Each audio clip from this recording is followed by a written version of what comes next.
the second time. Yeah.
Some students from the first campus, first building, so they take time.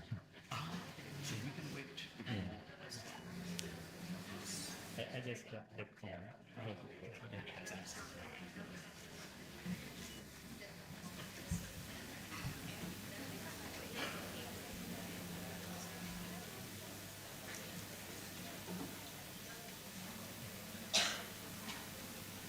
Nunggu Pak Ben, beberapa lagi yang masih di PTW katanya Pak, mahasiswa kami.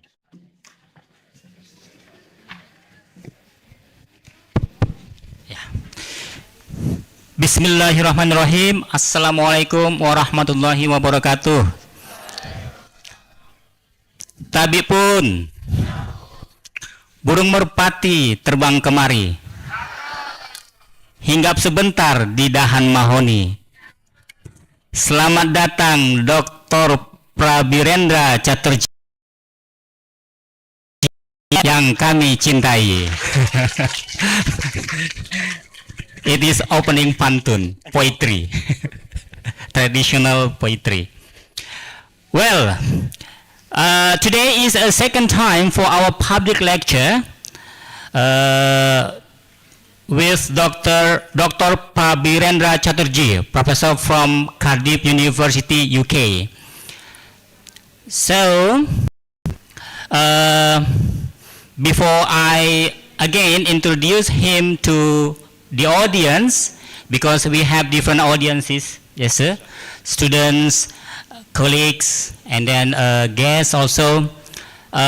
First of all, I would like to invite the rector, the president of University of Bandar Lampung for the welcoming speech. Pak Rektor, Profesor Dr. Sulfarano Barusman, MBA, time is yours, sir. Welcome. Karena beda audiens.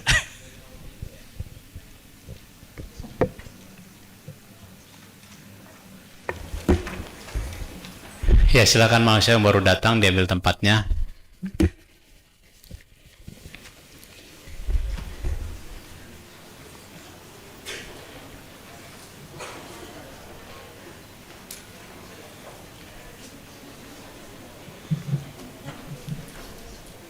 Ya, silakan dipercepat, ambil tempatnya. Di depan ini masih kosong nih.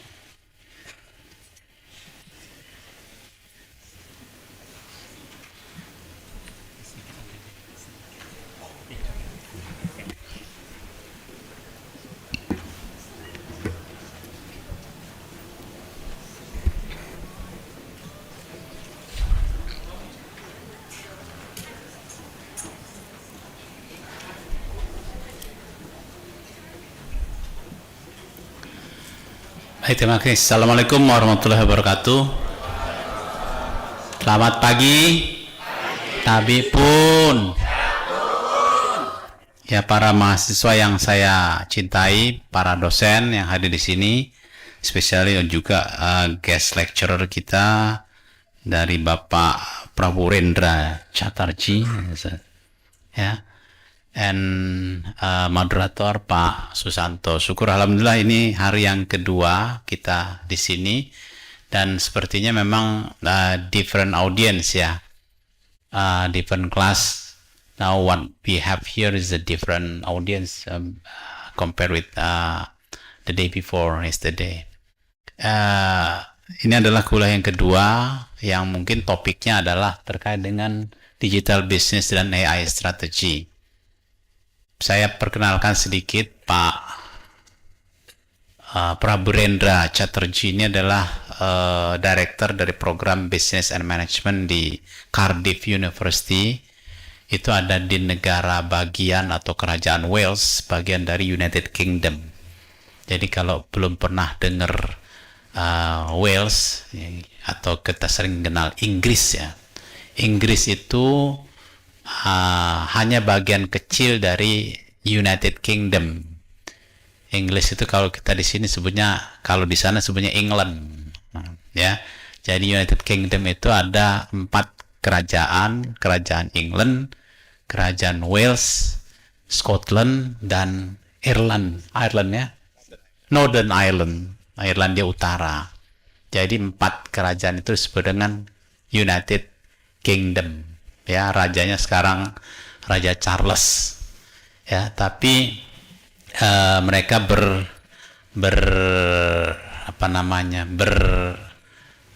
melakukan pemerintahannya itu tidak seperti kita. Mereka monarki konstitusional, kepala negara itu adalah raja, ya. Tapi pelaksana atau pimpinan pemerintahan itu adalah perdana menteri, ya. Dan mereka punya istilah juga Great Britain. Great Britain itu karena mereka adalah penguasa dunia sebelum ini, ya. Jadi penguasa dunia itu sebelum Amerika sekarang ada namanya British Emporium, ya, di mana jajahan terbesar terbanyak di dunia itu adalah Inggris, dan sekarang mereka pun masih menguasai kerajaan atau negara-negara itu. Seperti misalnya Australia. Australia itu negara sebesar itu, kepala negaranya siapa? Masih Raja Inggris, Raja Charles, itulah, ya. Kanada, negara segede gitu, kepala negara siapa? Masih Raja Inggris, Raja Charles. Maka mereka sebut itu belum termasuk persemakmuran Commonwealth, ya, termasuk Malaysia, Singapura, India, itu Pakistan, itu masuk dalam persekutuan Commonwealth. Jadi makanya besar sekali kerajaan Inggris itu kalau disebut dengan Great Britain. Nah, kita kehadiran Profesor Prabhurendra Chatterjee ini dari Cardiff University. Cardiff itu adalah ibu kota dari Wales, ya, dari Wales. perguruan tinggi terbesar di Wales, dan mungkin kalau di United Kingdom itu termasuk top 10-nya dia, ya, Big 10-nya dari perguruan tinggi di Inggris. Dan kita berbahagia sekali kehadiran salah satu staf pengajar di program Magister Management and Business, ya, juga termasuk juga di PhD program, untuk hadir di UBL, ya. Tentu kehadirannya bukan cuma memberikan kuliah di sini, ya, tapi juga membuka peluang pembicaraan berbagai macam kolaborasi, ya. Kehadiran beliau dari hari Senin dan insya Allah sampai hari Jumat nanti mengeksplor berbagai macam hal kemungkinan kolaborasi dengan UBL. UBL seperti yang mungkin sudah banyak kita dengar, sudah melakukan berbagai macam international collaboration, kolaborasi internasional dengan berbagai macam negara, dengan berbagai macam kegiatan. Ya, yang terbaru dan paling hot, kita banyak melakukan kegiatan dengan China, ya, dengan Guilin University, dengan SWOT itu Shandong Vocational University, ya, banyak sekali kita lakukan kerjasama dengan China. Yang ini juga kita kehadiran teman-teman dari China, ya. Can you stand up, students from China? This is Chinese student from Guilin University of Technology, ya. Welcome to Lampung, ya. How are you doing? Good? Good. Thank you. Just have a seat. Thank you. Jadi mereka sudah beberapa minggu atau beberapa bulan di Indonesia. How long have you been to Indonesia? How long you been in Indonesia? 2 months. Sudah 2 bulan di Indonesia, dan seolah akan menyelesaikan 1 semester minimal di UBL. Jadi kita kirim ke sana juga demikian mahasiswa. Ini sudah gelombang yang kedua. Kita kirim 1 semester, bahkan ada yang extend sampai 2 semester. Yang mana kredit-kredit yang mereka ambil di sana kita akui di sini. Ya, kita akui, kita recognize, ya. Terutama kita dorong para mahasiswa kita untuk mengambil mata kuliah yang memang tidak ada di Indonesia atau di Lampung, di UBL. Kemudian juga kita dorong mereka untuk juga berkegiatan, khususnya mendalami Chinese culture, budaya Cina, ya, yang itu manfaatnya nanti bagi mereka berinteraksi, khususnya berkaitan dengan peminatan industrinya. Demikian juga mereka ke sini lebih banyak mendalami pembelajaran tentang Indonesia. Kita punya satu kolaborasi yang unik, ya, dengan Shandong government, itu terkait dengan pendirian yang disebut dengan, kalau pernah dengar, Lumban College. Lumban College itu kemarin kita resmikan sini beberapa waktu yang lalu dengan rektornya.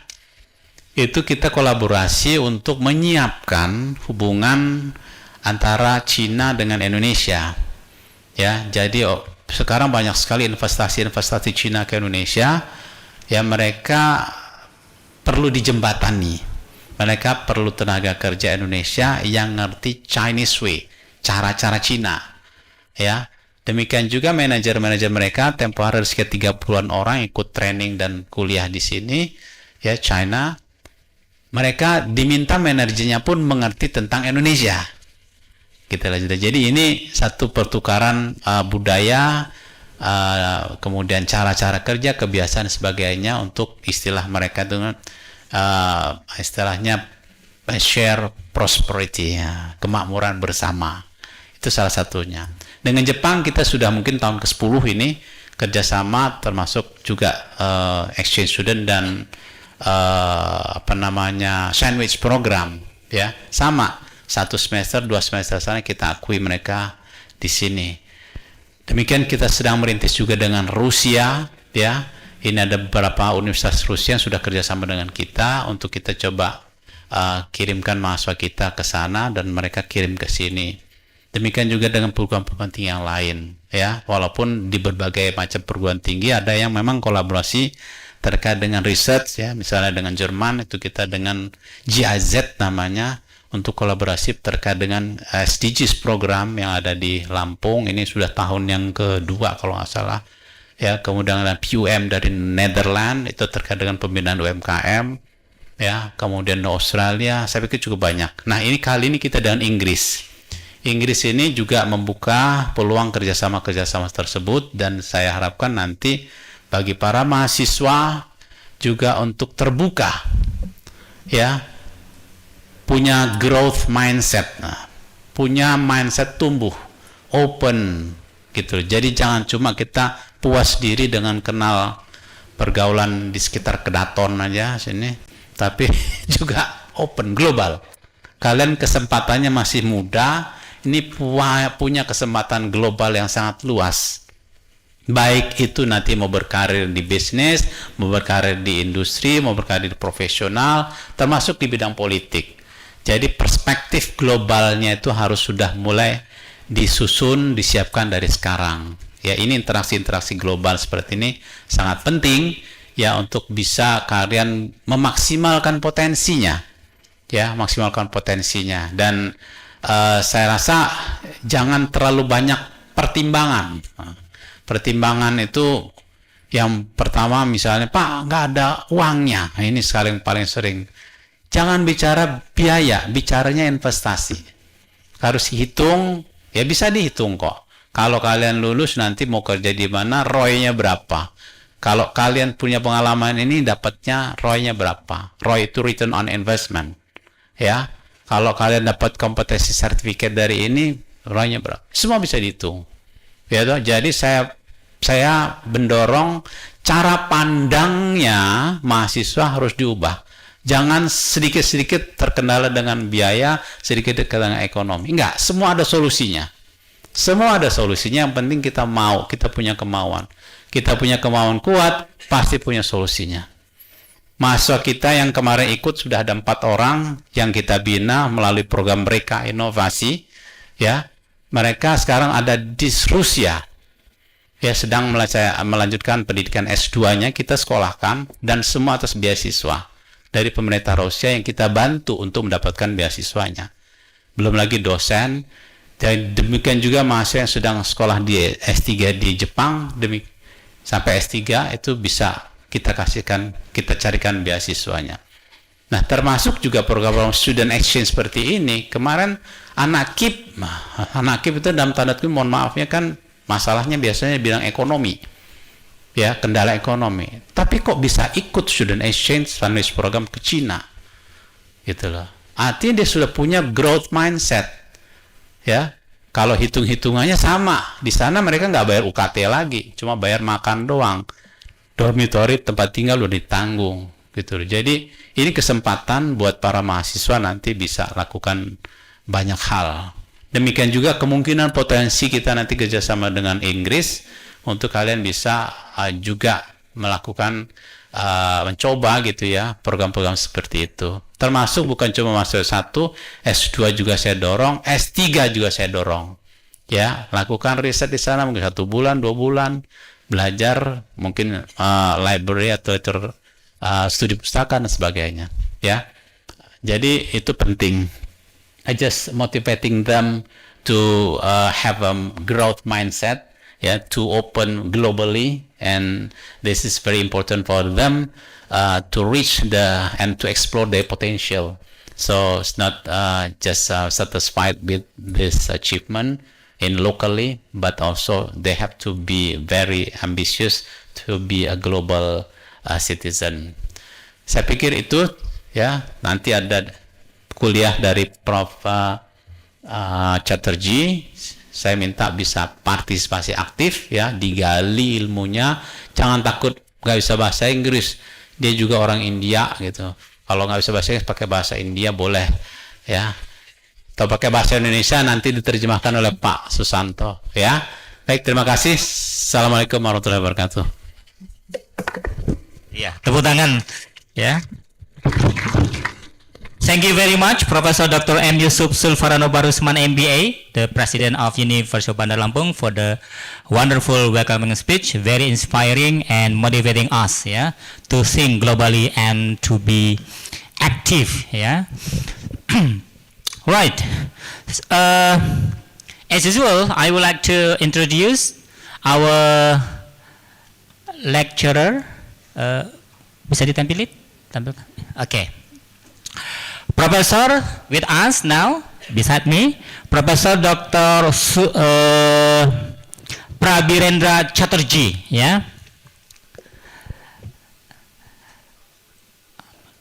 Note the number. It is office number, yeah, not mobile phone, yeah. Yeah, the numbers if you would like to contact him, and then the email, yeah. Probably during the lecture there are some doubt or some information which you would like to clarify to confirm more about your probably project. You can contact him directly, sir, yeah, through your email. So the email is on the right corner on the top, yeah, right. Yeah, he is from Cardiff Business School, Cardiff University, professor at Cardiff University, UK. And now he's a program director at MSc, Master of Sciences in Business Management since 2024 until today. And he has many experiences in teaching, so yeah, in Turkey, Sabancı University in Turkey, and University of Washington and Seattle University, USA. And for the education, he got PhD in Business Administration 2013, and then also his 2 master degrees, MSBA, Master of Science and Business in Business Administration, and MA, yeah, from Foster School of Business, University of Washington, USA, and also another MA in from Jawaharlal Nehru University, JNU, yeah, in Delhi, New Delhi, India. Jadi beliau ini punya 3 triple MA. Jadi kalau nanti kalian sudah selesai S1, S2, S3, bisa coba lagi ke Cardiff University, take another degrees, ya. Kemudian from University of Calcutta, BSc, ya, 2001. For the research interest, artificial intelligence in marketing, computational and digital advertising, product innovation, online retailing, price models, auction, corporate social responsibility, CSR. Probably one of these research interests is in line with your project, so I think it is good, yeah, opportunity for us to have the connection with Professor Prabirendra Chatterjee. And for the research experience, quite many, yeah, but I would like to highlight, yeah, the second one. It is I have discussed with Professor, framework development for AI-based communication technologies and security. The amount is quite big. Kalau in rupiah itu lebih dari 10 miliar, ya, the project. And then till 2026, yeah, sir. And for the teaching interest, starting from transformational technology in marketing, quantitative research methodology, marketing analytics, until global marketing. And teaching experience, quite many, so yeah, starting from the undergraduate programs, master's degrees, and then for the doctoral program, and for the executive education program. And then for academic honors, he has a lot of grants, yeah, quite many, yeah, starting from 2005 until 2026. Probably one of the questions that we would like to have at, during the lecture, we can consult how to get the tips to get the grants while studying, while working at the university. I think it is a great opportunity for us to know more about this kind of opportunities. And then at last, the conference presentation, quite many. So he has visited many places around the globe, yeah. So, but unfortunately, Indonesia is the first time, yeah. Well, again, please join me to welcome Professor Prabirendra Chatterjee. Professor, it is time yours.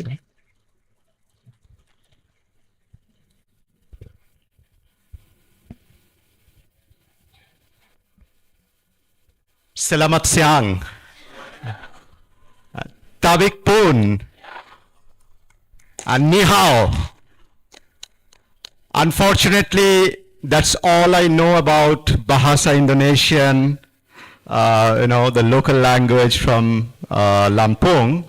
or even Chinese. But whatever I said in Bahasa Indonesian, Chinese, or the local language in Lampung, I was very sincere. So welcome, good afternoon, and I'm so grateful to all of you for your time that you are here. I mean, I get the greatest pleasure when I see that I am in a room full of students. Now you might be wondering why I am here.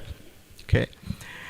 Now, I am from India, and yes, I do not speak Bahasa Indonesian, but I speak your language in a way. So you know, Bahasa, that word originates from Sanskrit word bhasha, and that is the word that I use on almost daily basis when I communicate with my friends, my family members. Because you know, I speak Bengali, that's my mother language, and most of the Indian languages and Bahasa Indonesian, they have same root. So in a way, I am very well connected with all of you, culturally, linguistically. And for thousands of years, people from India, traders, you know, saints, poets, philosophers, they visited your beautiful country. And it was one of my dreams from the very young age that I would visit Indonesia at some point of time. And I had the great privilege of traveling around the world as an academic, but it gives me great pleasure, and it's my real honor to be here in Indonesia for the very first time. Recently, I have been awarded a British government fellowship, and the idea is that with that fellowship, I can go anywhere in the world, and I'll spend few days with the students, I'll teach, I will discuss with the senior leadership in that respective university, we'll meet faculty members, and I chose Indonesia, and not just anywhere in Indonesia, but University of Bandar Lampung. Why? There is a real connection, because one of my star doctoral students, and not just my star doctoral student, he is a star doctoral student in Cardiff University, Andoni Barusman, and Andoni hails from Lampung, okay? And Indonesia is a very important country, you know, for the entire world. Why? Because the demographic dividend that your country has, the young population of Indonesia can do marvel. And for the last few years, we have been getting many Indonesian students in UK universities, in British universities, and also in Cardiff University, where I belong to. And I thought it would be nice to see whether, you know, we can get many more Andonis from Lampung. Before I start with the discussion today, I just want to say that, you know, if you ever plan to pursue your higher studies in the UK, do consider Cardiff University. Our university is one of the biggest universities in the UK. It's intensive research. We are, you know, really research-focused university, and our student strength is 30,000 plus. It's a huge university. We offer varieties of programs, and it would be great pleasure to have you in our university. This year, by the way, is 125th year of teaching management and business at Cardiff University. And to celebrate that occasion, we have been offering varieties of scholarships. I have shared some of the information with the Vice Rector and faculty members here. But if you're interested, I am on LinkedIn, or you have seen my email ID, you can just Google and find my contact ID. Just send me an email, send me a message on LinkedIn, and I'll be very happy to, you know, address whatever queries you might have. Now, I consider myself very lucky that I'm an academic, I get to teach young people, I get paid for research ideas that I come up with. But my life is not really that rosy. What I'm trying to say, there are many things that keep me awake at night. I panic. I fear. Why is that? Because things are changing at a very fast pace. Even at Cardiff University Business School, I overview in the capacity of program director the largest program, which happens to be MSc in Business Management. Essentially, it's an MBA degree, but it's for the students who have very little work experience. And we have another MBA degree for students with more years of work experience, but that is relatively small cohort. And now, as a program director, I have to think about what we'll offer, what are the courses we'll teach. I have to constantly, brainstorm with my teaching team, with my fellow, professors. And this is such a crucial time. Of course, we are living in the age of AI, but even if we keep aside AI part, just think about YouTube. Now, whatever courses we offer, it might be finance, marketing, AI-related course, right? Strategic management, anything. You will find tons and tons of videos on YouTube, and many of these videos are really, really good. So why you will come to my classroom and, not just watch videos on your smartphone? Of course, one thing is human bonding, human touch. And that is why we still go to movie theaters to watch something. We just don't watch everything on our smartphone.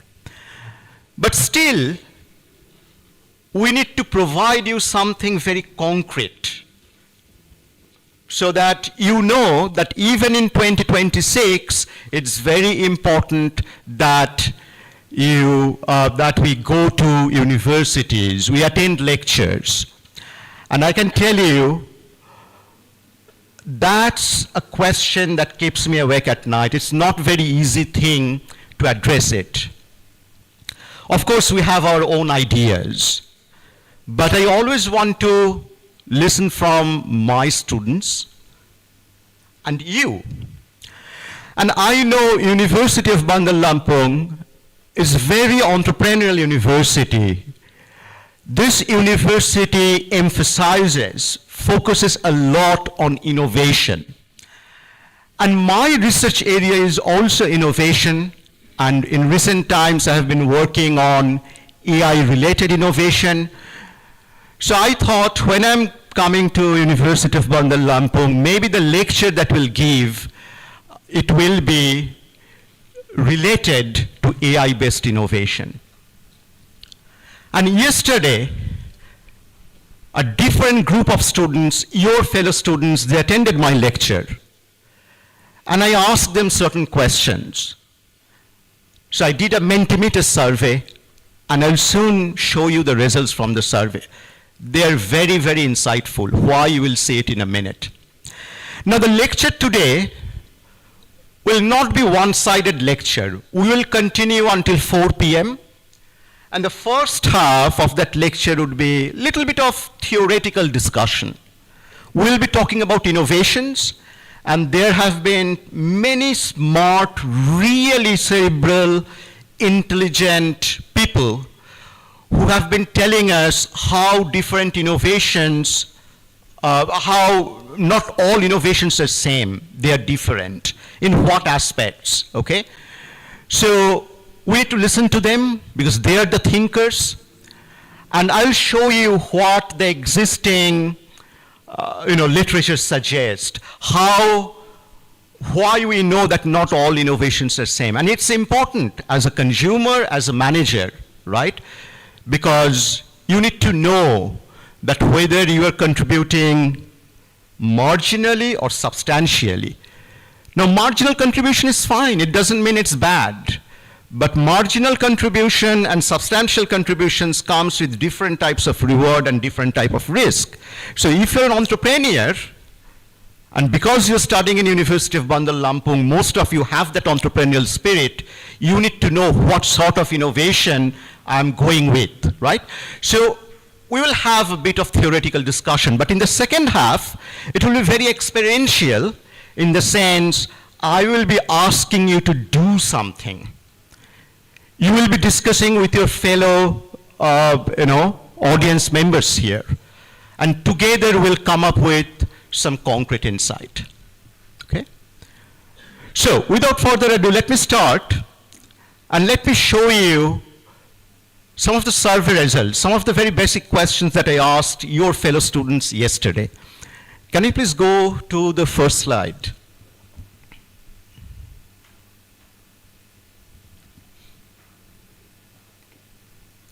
The next one.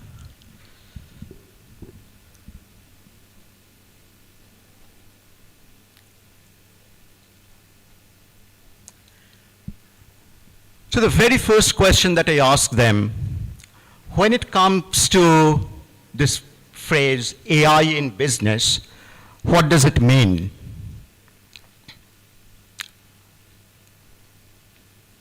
Okay. So they have provided, different responses. There are, almost 100, maybe more than 100 students yesterday. And what I have done, I have created a word cloud. And you can see the most prominent words have been repeated many times. Many students think this is the case, and that's why they get the prominent place in that word cloud. And most of these words you see come with a very positive connotation, like it's innovation, efficiency, better technology, and then perhaps it's not very readable from the backside, but then there are some like money-making tool, right? It's helpful, easy to use. So a lot of positive connotations. The students at UBL have generally very positive perception about AI, okay? Please note, it's not the case everywhere. When I ask this question to my students in Cardiff University, many of them are actually terrified of AI. They don't like AI, okay? Now, just to ensure that I am reading your mind in a correct way, I asked a second question. Can you go to the next one, please?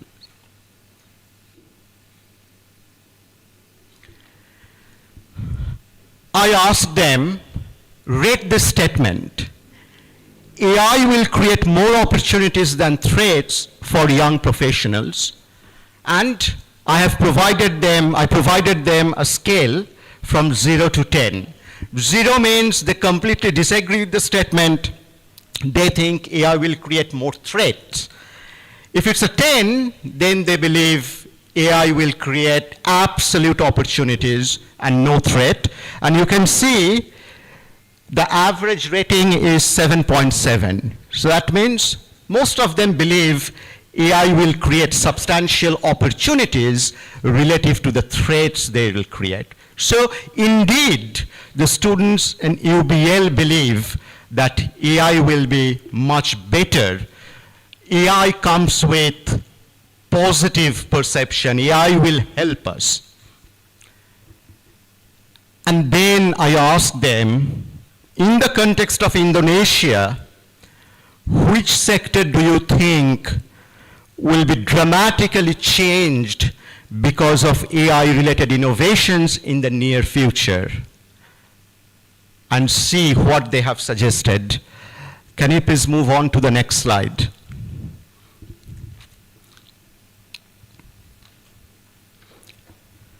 Most of them believe it's the education sector. No? And this is very insightful, because if you think academia as a marketplace, right? I represent the demand side, because I am looking for students. You represent the supply side because you decide to come to the university. You're supplying the studentship. And see, our perceptions match. Remember, I told you that a question that keeps me awake at night, how AI is changing education. What can I offer to my students in the age of AI so that they still know that it's very, very important to go to university, to attend lectures, to know something new. And it matches with supply side perception because the students also believe that yes, education sector will be dramatically changed, you know. That's one sector which most of the students believe will have a major impact coming from AI and other contemporary technologies. So, today in the second half, we will together try to understand what's happening with education in the age of AI. And from the lens of product innovation, what can we do? What can we infer? But before we go there, let me give you a theoretical overview. Remember, every year around the world, so many products and services being innovated, you know. There is no dearth, there is no shortage of smart people around the world. There are many, many smart people. There are many, many people with brilliant ideas. And I'm pretty sure that some of those very smart people are here as my students. That's the good news. What's the bad news? The bad news is almost 92 to 93% of those products and services do not even survive 1 year. Okay? And then when you think about the long-term survival, that percentage shrinks even further. So the point is, forget about something like Facebook or Google or Tesla or BYD, right? I mean, these are big success stories. But even small success stories, those numbers are so very few. And there are various reasons.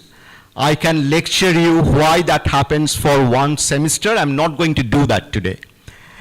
So it's important that we understand how there are different types of innovations, okay? So we can start thinking about an incremental innovation. What happens with incremental innovation? Suppose right now you are doing digital banking and there are apps, banking apps, and you are not happy with some of those banking apps. Do you have banking apps? Do you use banking apps? Raise your hand if you are absolutely happy as an user. See, here's the thing. And it's the same thing in the UK, same thing in India. People think, well, the apps are there, but there are so many faults. There are so many flaws. So suppose some of you just think, the app. The existing app, we will improve it. That can be called incremental innovation. And that doesn't mean that it's a small thing. No. Improvement of user experience is a huge deal, actually. But innovation-wise, we can classify it as incremental innovation. But then we can have something called disruptive innovation. Think about Uber, or in the context of Indonesia, something like Grab. When that car sharing service started in the last decade, it disrupted everything, right? Because now we don't need to wait for taxis for eternity. We can just get a car in a matter of few minutes. Of course, when Uber started, the idea was there's so many people who are commuting every day on different routes and they have empty spaces in their car. Why don't we do something profitable out of it, right? But it was quite disruptive in nature. And then perhaps you know in some of the countries, for example, I live pretty close to London, and starting this summer in London, they're going to use fully automated taxis, and that is owned by Google.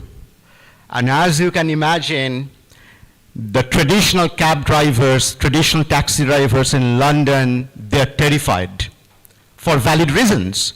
Because if people start using those fully automated taxis, there is no driver, it's being, controlled by AI, they will lose their jobs. So in a way, it's disruptive. But not all disruptive innovations can be called transformational, okay? What is transformational? In the history of mankind, there have been very few truly transformational innovations. At the beginning of the civilization, maybe you can think of wheels, the innovation of wheels that's truly transformational. Then the Industrial Revolution happened in the UK. We got steam engine, truly transformational, electricity, computer, and very recently perhaps internet, right? Can you go to the next slide, please? Right.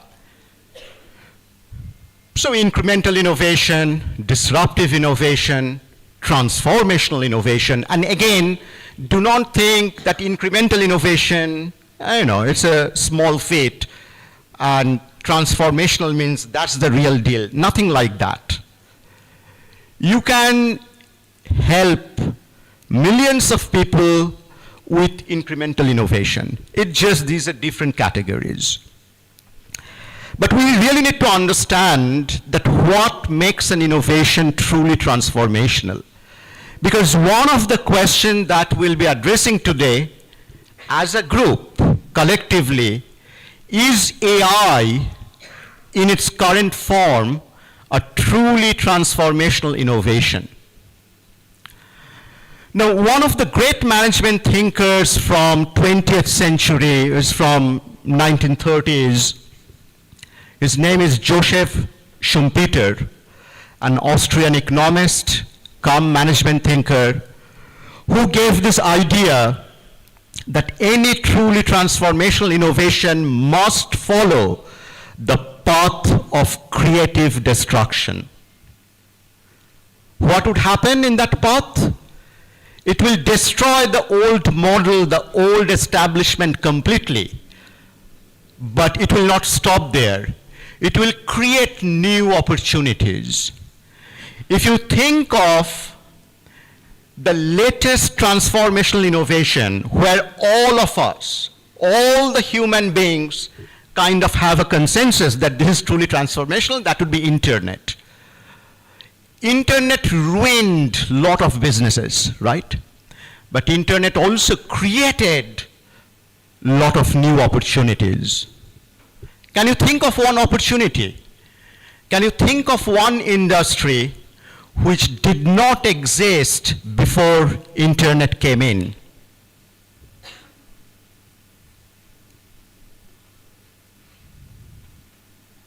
There are many, many examples. To give you a very simple example, you are ordering food online, right? That thing was not there before internet, right? Even to use something like Grab, you need internet connection. So that's the theory of creative destruction, very simply speaking. And Schumpeterian theory was very popular, then somehow people forgot about it, and then it became again popular. People started thinking about the relevance of Schumpeterian theory in 21st century because of these three people, Aghian, Hewitt, and Moquet. These three economists, they won the 2025 Nobel Prize in Economics. And they showed through a series of papers, and that's their lifelong pursuit, they showed that Schumpeter's idea is related to long-term economic growth. This path of creative destruction can lead to long-term economic growth, and long-term economic growth is very important for all the countries, and perhaps even more important for countries like Indonesia or the country I am from, India, because these are still emerging economies. And to improve further, to create more jobs for this young population, they need to have long-term growth. Indonesia can't just do miracle or marvel for 2-3 years and then they can stop. It shouldn't be that. Because, as I mentioned, Indonesia currently has tremendous demographic dividend. You, the young people, but the country needs to create enough opportunities for you, right? But these economists also suggest this path of creative destruction is good, but it's not a one-off thing. You need to continuously improve on your base innovation, right?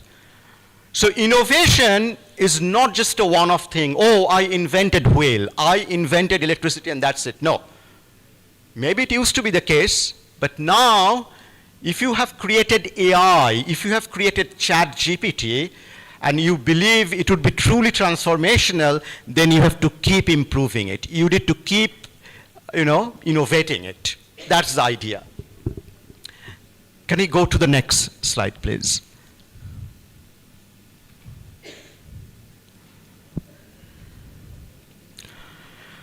So there are few requirements we need to think about.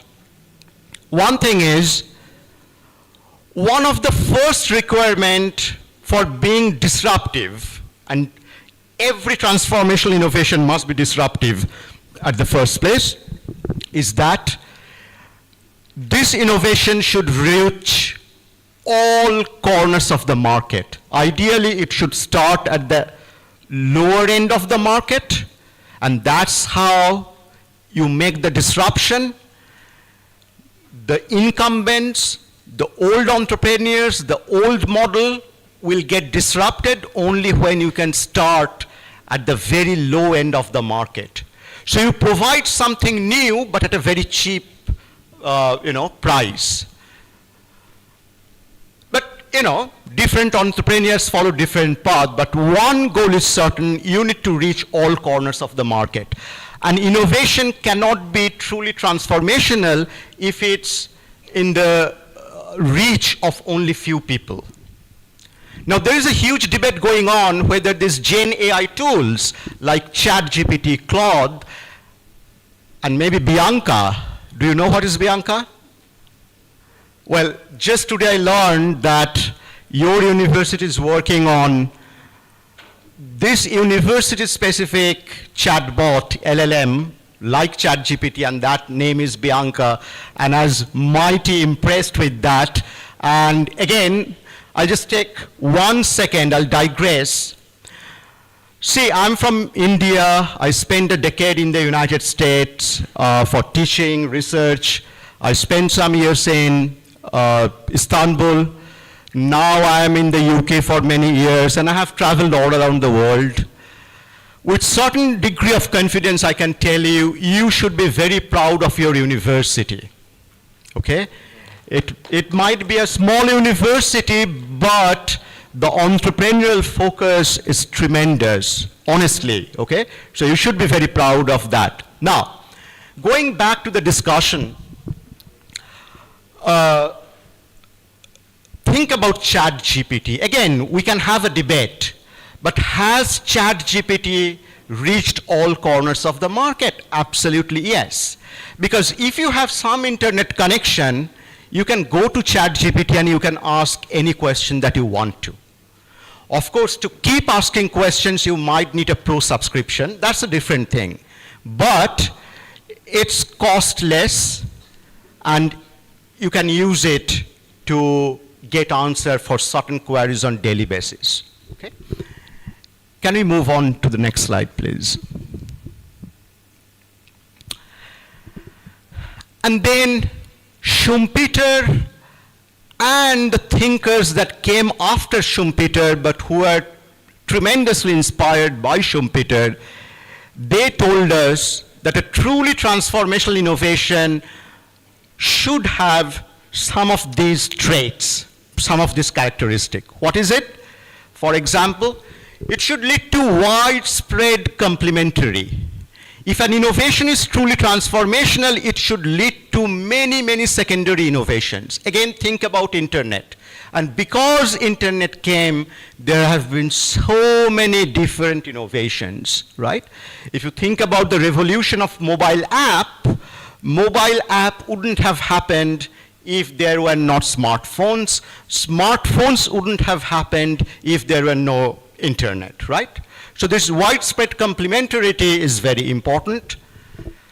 Delayed productivity, that yes, there might be some destruction, but eventually there should be some creation as well, must be, right?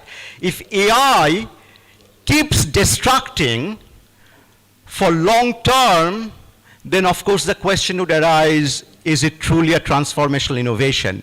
Maybe disruptive, but it has to create more value at some point in the future. Okay. The new competitive hierarchies, so that innovation should lead to new knowledge capital and new skills. For example, if you think these Gen AI tools are new transformational innovations, there must be new skills. We are yet to have a verdict. We are yet to have a true consensus whether generative AI tools are transformational, but we can see that there are new skills. For example, you need to master prompt engineering. If you know how to write prompts, right, then you can get really good results out of these ChatGPT tools. The ChatGPT tools can give you really cool posters. It can create really nice photographs or videos. It can really answer your questions to the perfection only when you know how to use the prompts very effectively. So the prompt engineering, in a way, that's the new skill, new capital we are talking about, right? Institutional and social configuration. If an innovation is truly transformational, then there has to be new regulation, new ethical norms. Before internet, nobody bothered about online gambling, but then countries across the world, they had to come up with varieties of regulations related to online gambling. An even more perverse thing, like child pornography. I mean, that's the worst kind of thing that can happen, but it's a reality. And so all countries these days have regulations, and we also have, as a society, new ethical standards, right?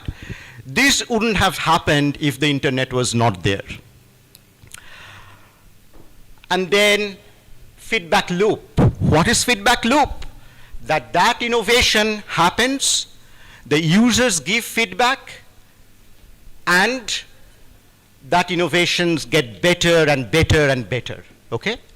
So these are some of the true characteristics of transformational innovation.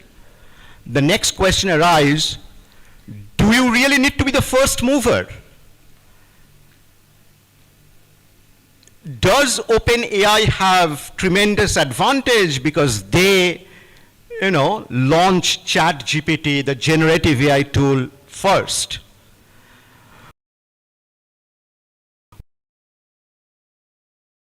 Existing economics literature, first mover's advantage does not always hold good. So if you think about smartphone, which company introduced smartphone for the very first time? Anyone? It's an American company which was run by Steve Jobs. Apple. Apple introduced iPhone, and for quite a few years, Apple was the undisputed king in the market for smartphones. Then what happened? Now, if you look at worldwide penetration and the market share, Samsung is doing much better than Apple actually, right? So Samsung is everywhere.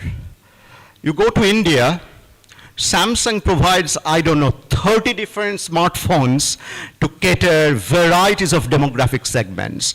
Apple only goes for the top tier who are ready to pay the most, the highest price. But in terms of market share, Samsung has done tremendous thing. So it kind of shows that being first mover does not always mean that you will be the eventual winner. Can we go to the next slide, please? So here you can see, I'm not going into too much details because we're short on time, but you will see some of the advantages and disadvantages of being first mover. So let me ask you a quick question. Indonesia doesn't have a company who has created its own ChatGPT kind of tool. Would that necessarily be a problem? Might be, might not be. Let me tell you why. Because the design and development of generative AI tools like ChatGPT costs tremendous amount of money, and also it requires tremendous amount of energy. Indonesia as an emerging economy, as an economy which is susceptible, vulnerable to climate change, should not invest, even if they have that much money, should not invest in generative AI the way America is doing it. You should be absolutely fine because there are more other important areas. That said, it is also very important to note that AI sooner rather than later will be in control of national security and everything. And then if Indonesian national security is being owned by American companies, then that would become a problem, right? And that's where perhaps the Indonesian government, Indonesian business entities, they need to think about that maybe we will not have something as general as ChatGPT, but when national security is concerned, we need to do something, right? So again, whether you need to be first mover or not depend on context, depend on scenario, the specific situations. Can we please move to the next slide?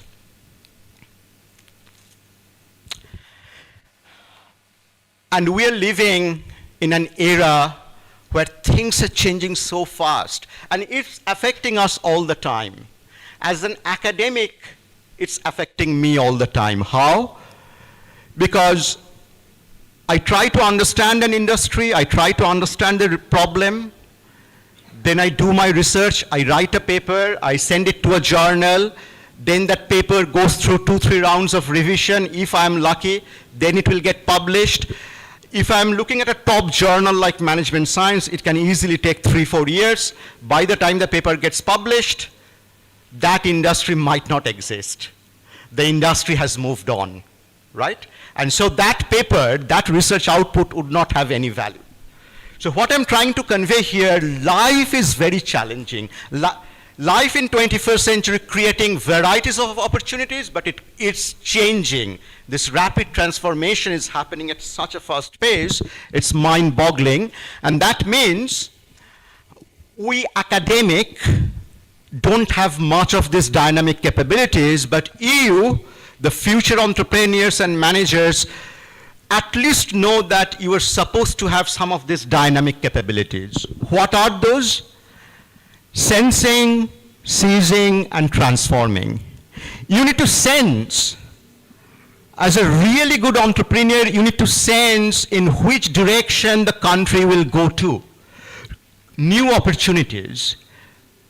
If you now say that, well, large language models should be very important, it's too late. Everybody knows that. What's the new thing?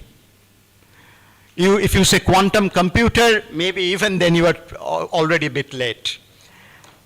But you can think in the context of Indonesia. You can even think in the context of Lampung. Remember the region of Sumatra, Lampung district, Lampung city, it has tremendous opportunities. It can grow very well. And as an entrepreneur, if you want to be settled here, if you want to contribute to the economy of Lampung, you need to think well in advance, what are the opportunities for people in Lampung, how I can cater them. That's the sensing the opportunity. And for example, ChatGPT, they sense, OpenAI, they sense that generative AI must be a huge deal. Second is, sometimes you can sense it, but you may not have enough resource. You may not have enough capacity to mobilize enough resource, right? So for example, Amazon figured, by the way, if you know about Amazon, Amazon didn't make any money for almost 10 years.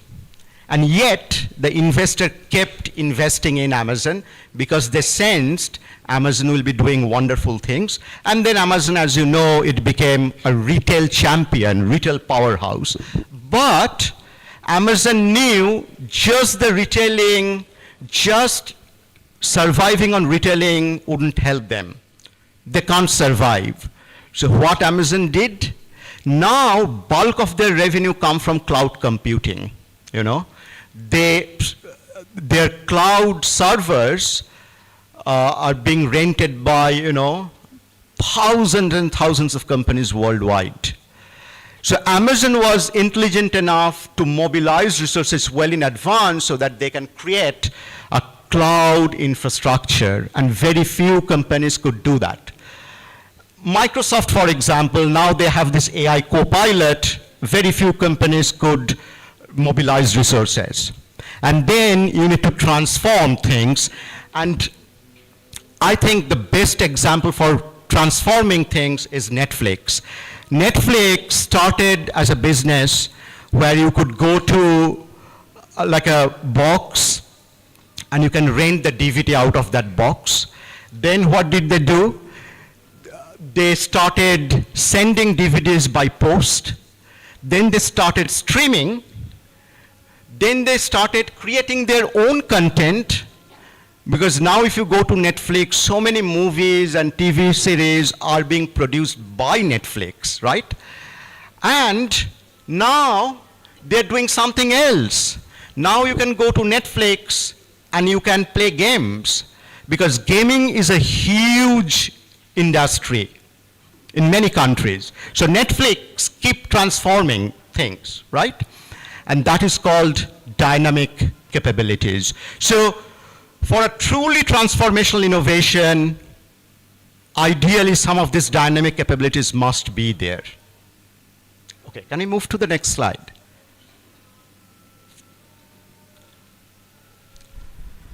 Okay, and this is the last slide before we go on to the more experiential thing.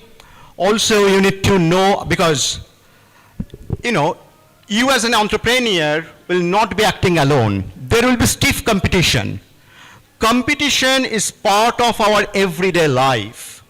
Even in the academia, we compete for students. Intense competition, and doesn't matter what you do, there will always be competition. You need to be ready for competition, right? And if you're thinking of introducing a truly transformational innovation, you need to know that there will be fierce competition, and that means you need to do certain things. One of the really important things for a truly transformational innovation is you create a completely new value proposition, okay? So for example, in many countries, including US, you know, I studied in Seattle at University of Washington for my PhD and MBA. Now if you go to Seattle and there are some brick and mortar physical Amazon stores, you can go there and you can buy stuff. The interesting thing about the store is, you go there, you don't see anyone serving you. As soon as you enter, everything is automated. You know, the cameras are tracking you.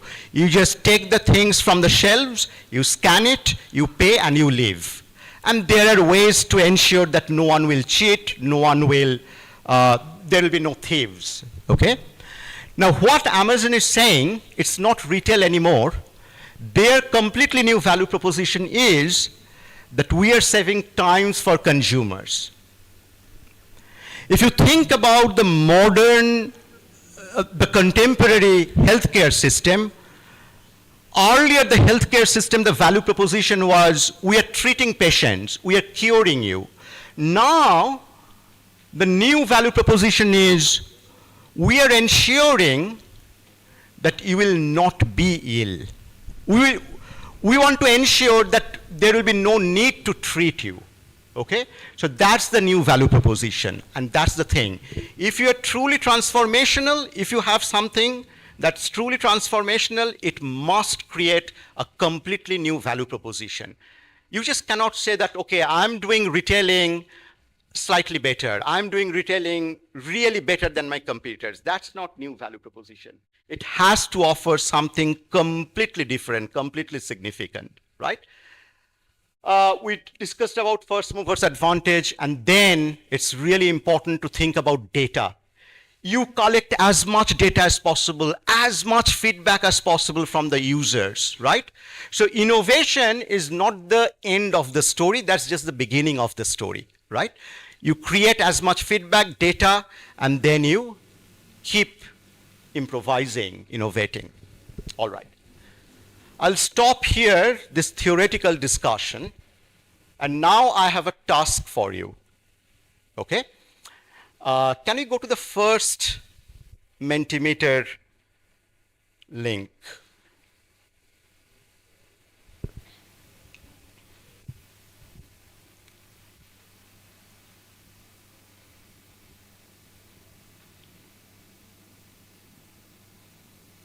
I'll tell you in a minute. If you go to menti.com, menti.com, do you have that QR code thing? Let me see. Yeah. Now, not everyone is going to take that one. I'll tell you who will do it. It's this row, all of you who are on the left side of me, and all of you who are in the middle. You should take this survey. And I'll tell you what is in the survey, but you go to menti.com and use this code 63371541. Do not feel left out. You will also be doing the same, but in a different way, okay? So this one is for all of you and all of you. What is it? Yeah. I'm giving you a scenario.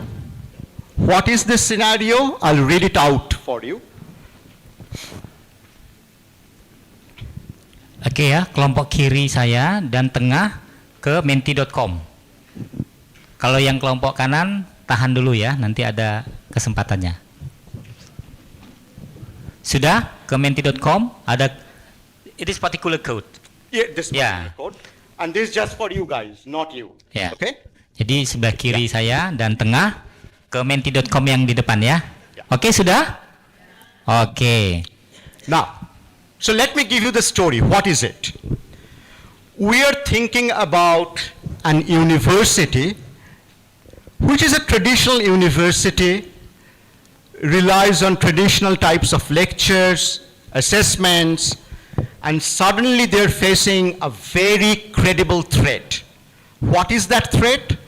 That private companies, private firms, they are not universities, and even some of the smaller universities are now seizing the market using AI-based products and services in the context of education. They are intensively using AI for education. Okay? So maybe in all their courses, modules, they're using ChatGPT agents. They have, this chatbots as private tutors. Students can go to those AI chatbots at any point of time and get all sort of help. Now, you will be working as the strategic consultants for this traditional university. This traditional university is scared. They need your help. So you need to understand certain things. You need to tell them, you need to give them few answers to questions like,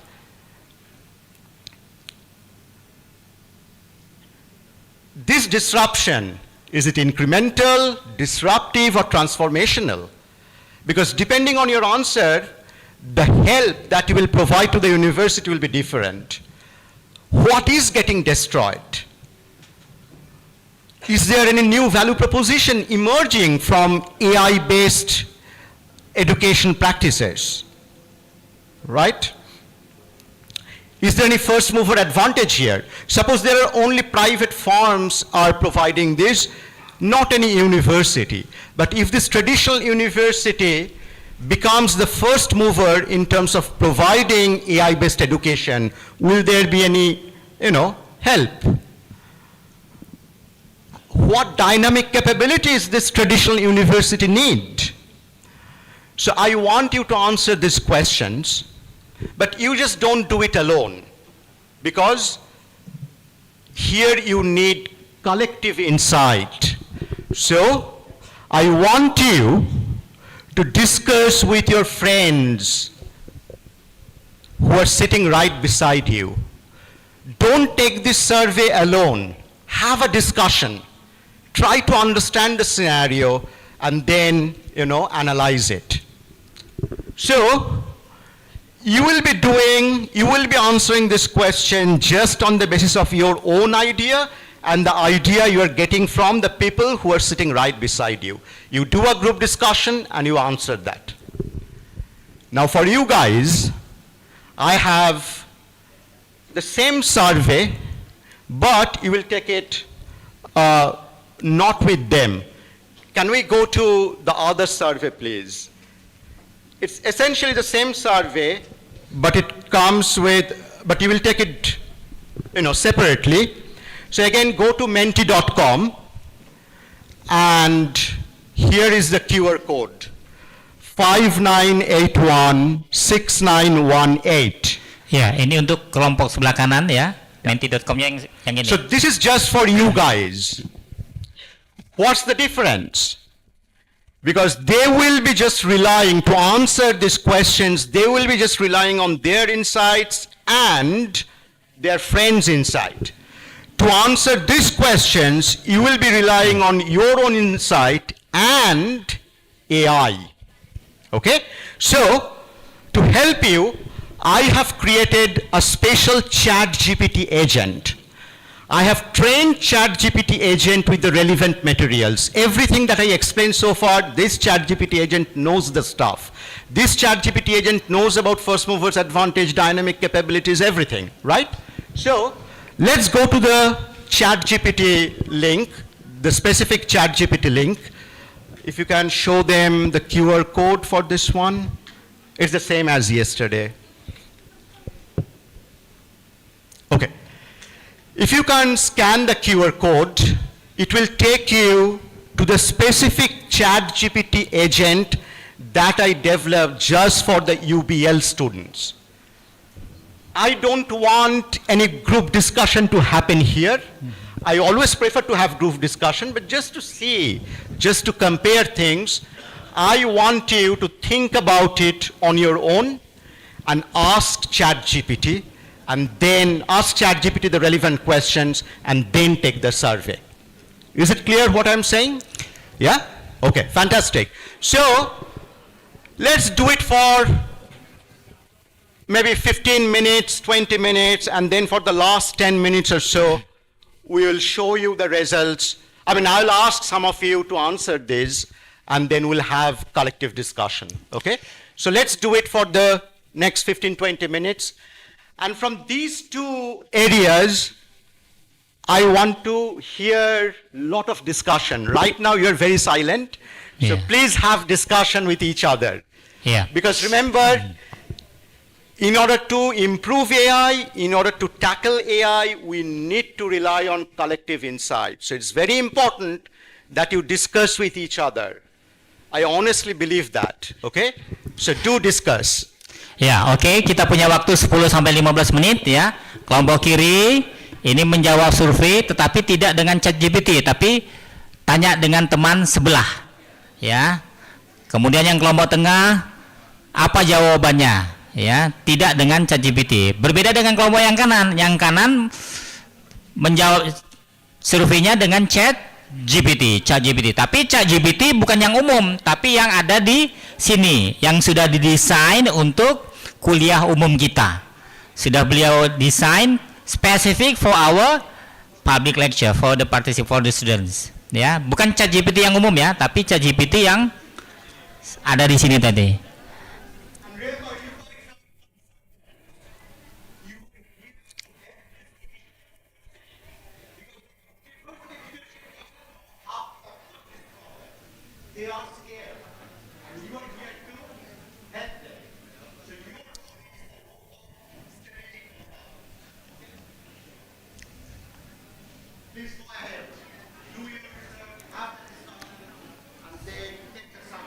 Ya, jadi ujungnya nanti kita ingin membandingkan jawaban hasil dari ChatGPT yang tadi sudah ada di sini, kemudian hasil dari pemikiran kita dan hasil diskusi dengan teman.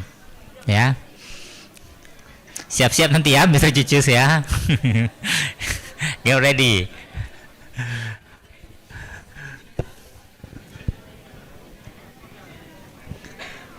Kita punya waktu 10 menit ya.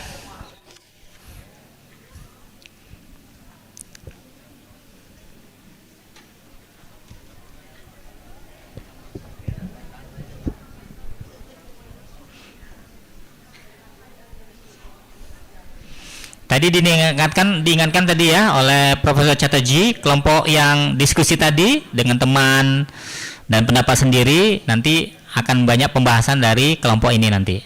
Nanti akan diminta pendapatnya langsung dari kalian. Ya, tim dokumentasi berburu foto kita, yang mereka yang sedang diskusi, yang sedang aktif menjawab survei.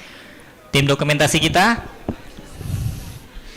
And also remember, I truly believe your feedback would be extremely important, because your generation is the one who is currently going through this transformational phase, right?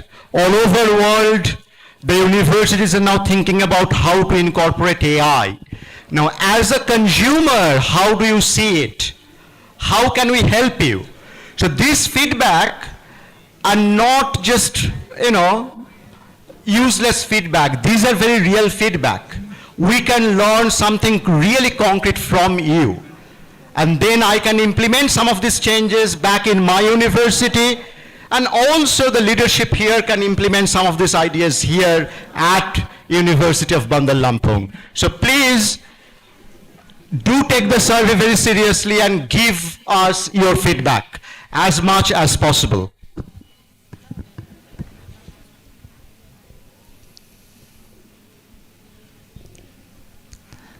Ya, ketika diskusi jangan lupa senyum karena tim foto akan berburu.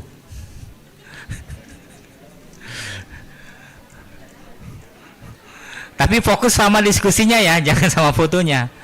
Jadi real life.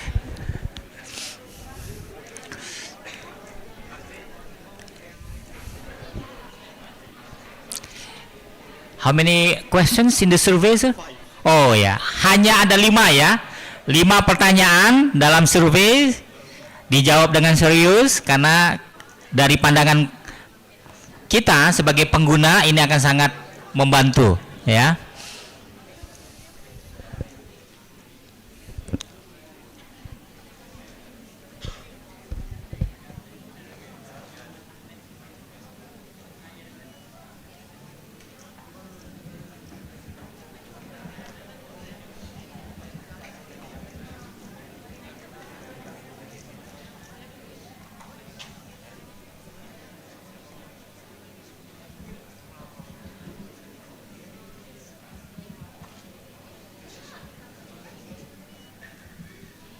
Thank you. I'm already getting a lot of responses. I can see that you're coming up with varieties of feedback.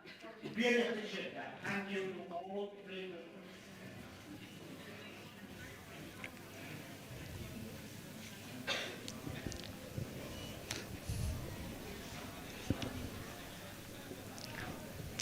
Jangan lupa yang di belakang di foto juga, mereka sedang serius itu sepertinya Bu. Sedang diskusi yang di belakang. Membahas 5 pertanyaan survei. Ya. Kelompok kiri dan tengah berdasarkan diskusi dengan teman dan pendapatnya masing-masing.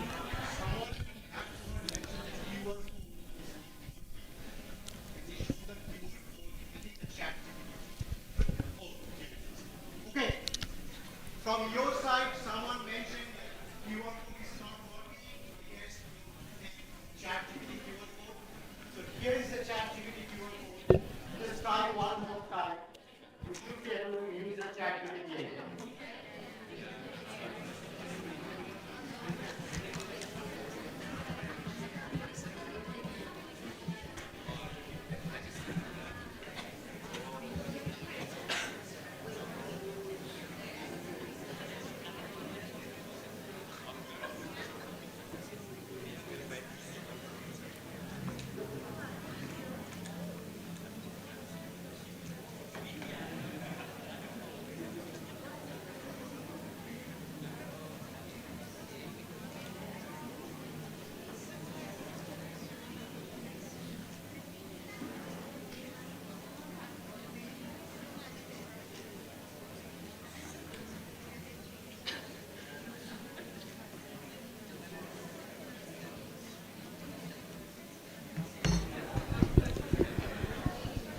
I really hope that all of you would be able to stay until 4 p.m.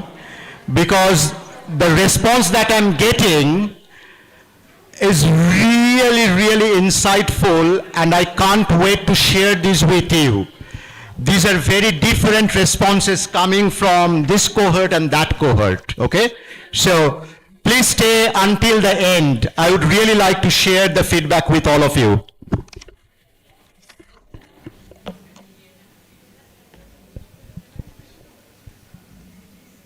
Takes another 5 minutes for them. Yeah, 5 more minutes. Ya.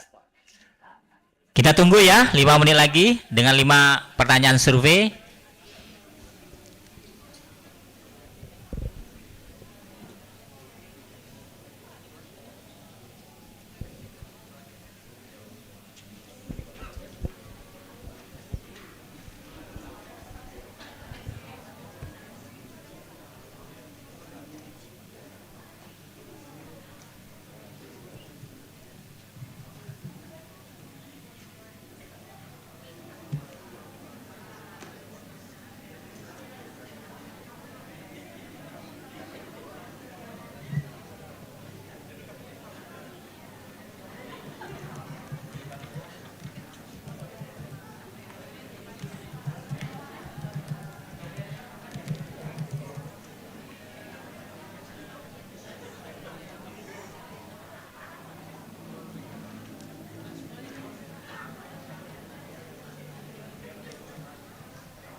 Surveinya sudah oke?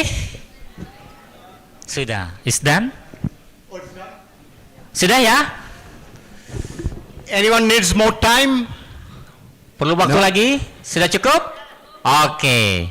So it's done. It's The done. 5 questions in the survey already completed, right? Okay, good. So I cannot show you the response because it's not in that computer, it's my phone, but I can tell you, okay? Or so you can show to the camera, I think. To the camera, and then they can see. Oh, to the camera, okay, Yeah. all right, yeah. Bisa? Bisa ya? Bisa Pak Cicus ya? Oh,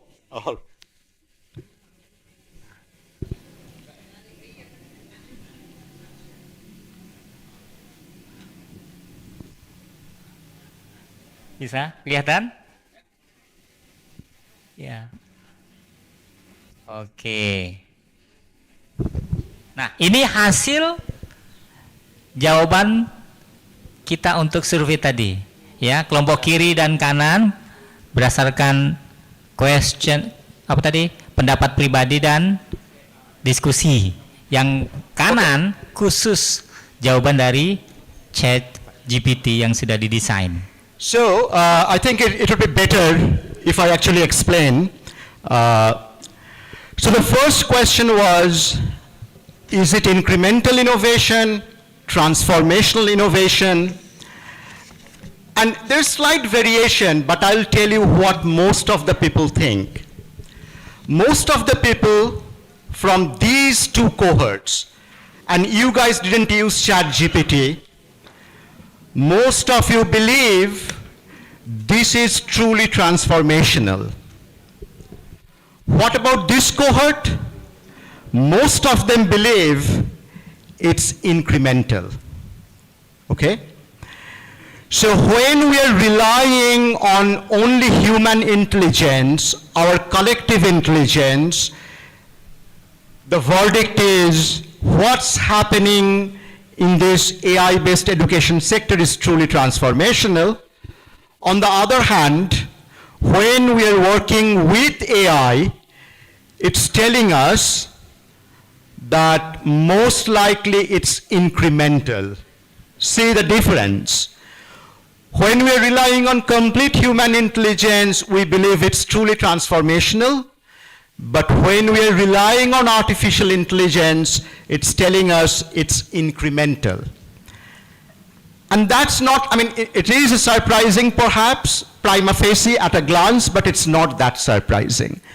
Because artificial intelligence is thinking about perfection.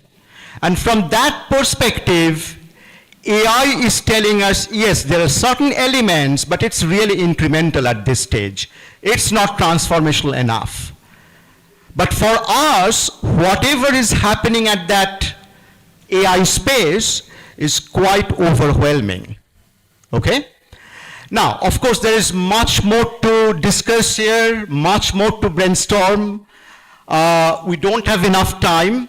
But let's just compare the insights that we are getting out of human intelligence and out of artificial intelligence. So the second question was, what is getting destroyed? And from these two cohorts, it's saying it's just the old system, it's the information. Someone mentioned it's the moral thinking and critical thinking of the students, really important points, okay? There are few responses in Indonesian, Bahasa Indonesian. Of course I cannot, so I need to use Google Translate, so maybe later on I'll understand what exactly you meant. But everything that's written in English, based on that, most of you believe it's just the old style learning model, and some of you also believe it's our moral norms, the ability of thinking critically, these are getting destroyed. On the other hand, when we ask the same question at GPT,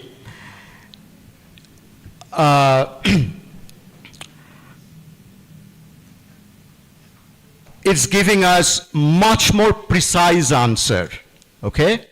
It's telling us it's destroying one-size-fits-all education. It's weakening universities' knowledge monopoly, and it's reducing the value of memorization-based learning. Now, these are just two questions so far, but do you see a trend when we, just the humans, are thinking about this? We are coming up with really good insights, but emotion is playing a role in our answers. When we are relying on AI, of course, you guys also use your own ideas. It's not just AI, but AI enhanced your answer. Then emotion plays a relatively weak role, relatively insignificant role. There it's much more precise. is much more about efficiency, is much more about perfection. And these things are important for us as a consumer, as a producer, because AI will be here, and we have to deal with AI all the time. So this relatively lack of emotion, is that a big problem or not? We don't know yet. But at least these are some really important observations, right? Okay. Let's see what are the other responses. So remember, there are 5 questions. We discussed the first 2. The third question was, what new value proposition is emerging? And the response from these 2 cohorts, it's talking about new solution, new digital model, new business model, faster digital service, okay? So these are the ideas coming from human intelligence. And then when we go to this cohort, again, it's very precise. It's saying the new value proposition is all about personalization, adaptive, real-time feedback, okay?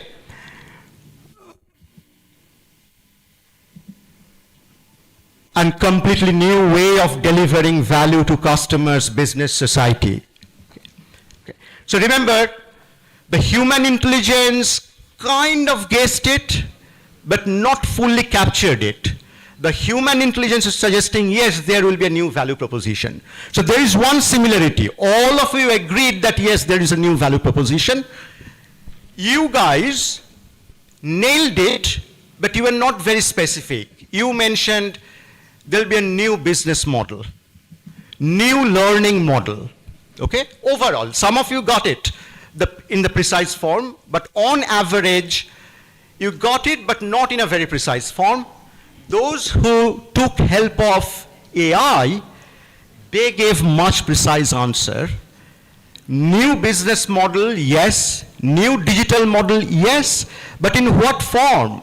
Now they're talking about personalization, customization, real-time feedback. So these are important insights.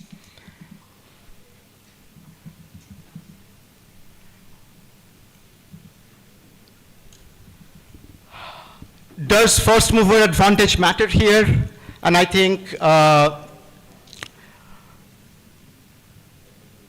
yeah, most of you believe the first mover advantage matters and matters a lot. A couple of you believe no.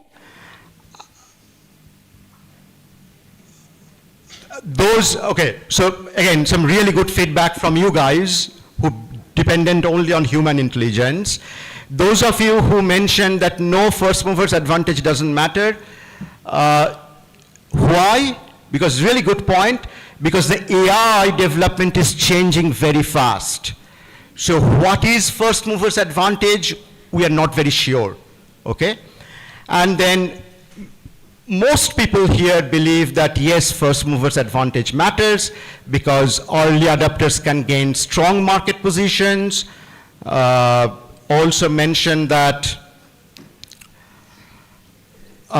it's very important that you use your own idea.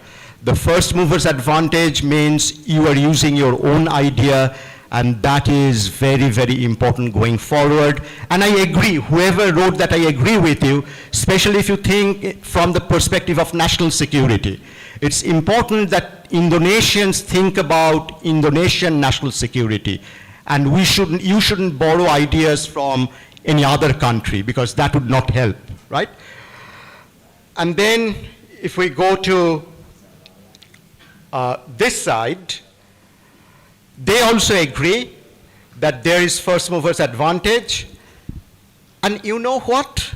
This is really, really interesting. How did I phrase the question? Does first mover advantage exist?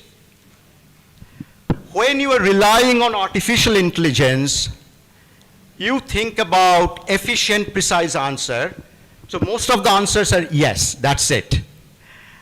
But here, it is human intelligence. you just didn't stop by saying yes. You mentioned little more. And I guess emotion is again playing a role here. You just thought of explaining it, clearly. Okay, we are almost done. The last question. The last question was, what dynamic capabilities would the organization need? And the response from you is sensing threats and opportunities. So many of you talked about sensing. You also talked about having empathy, being innovative. So again, mostly I think in terms of dynamic capabilities, you think sensing is the most important dynamic capability in this context. Let's see what the other group is talking about.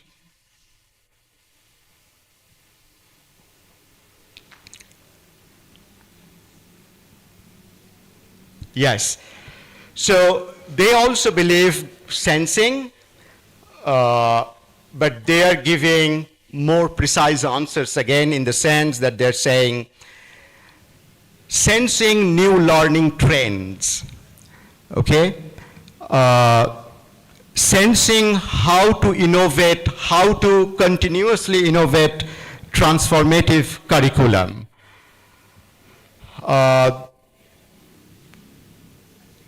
Sensing how to build up on successful transformational innovation. Okay, so I hope you enjoyed this. I mean, this is just a thought experiment, okay? Of course, whatever we have seen here, we need to take these results as, in the English adage we say, with a pinch of salt, okay? But we see a pattern here. What's the pattern? When we are relying on only human intelligence, it's not just rationality, okay? The emotion plays a very important role.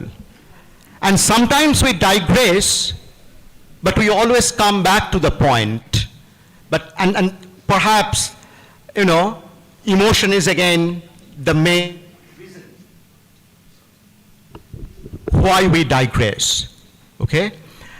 And when it comes to the precision, we don't do a much better job in terms of precision. We tend to give relatively superficial answers. On the other hand, when we rely on just my own intelligence and artificial intelligence, we don't talk to each other, what happens? We lose on the emotional thinking part, but we can do a much better job in giving precise answer. Now we are not giving superficial answer. We exactly know what are the sensing thing, like what we need to sense. We exactly know, what is getting destroyed. So, emotional thinking, which is very important because we cannot remain human excluding the emotion part. And then there might not be much emotion here, but we are giving very precise answer. So emotion versus precision. And this is something to think about, right? Because we will be dealing with AI from now on, forever. As long as we live, AI will be with us. And this will be a challenge, this will be a dilemma for all of us. And that's why it's very important that we keep thinking that if we completely disregard collective intelligence and if we only rely on AI, what we will lose. And then if we shun AI because we are fearful of AI, then what we'll lose, right? And here today, from the experiment that we have just done, you have some insight, some answers. If we completely rely on our collective intelligence, we will lose precisions. We might go in different direction. And if we don't rely on collective intelligence and rather we rely on artificial one, then what will happen? Most likely we'll lose a lot of emotional thinking, and that is also very crucial. So we need to do a balancing act very carefully. So hopefully you have enjoyed the session, you have learned something, and it's a great pleasure to be here and discuss this with you. Again, you know my name. I am in Cardiff University. I am on LinkedIn. Unfortunately, I have an Instagram account, but I'm not active. So, but please feel free to get in touch with me. Send me an email. Get connected on LinkedIn. Whatever questions you have, just let me know that you're a student from University of Bandar Lampung, and whatever questions you have, whatever help you need, I'll try my best to help. Okay? Thank you very much. Yes. Big applause to Professor Chatterjee. Pantun ya. Memetik bunga di pagi hari. Bunga melati putih berseri. Kuliah hari ini menarik sekali. Thank you very much, Professor Chatterjee. At the end, we would like to invite Professor Yusuf for the closing remarks, sir. Closing remark? Only the end.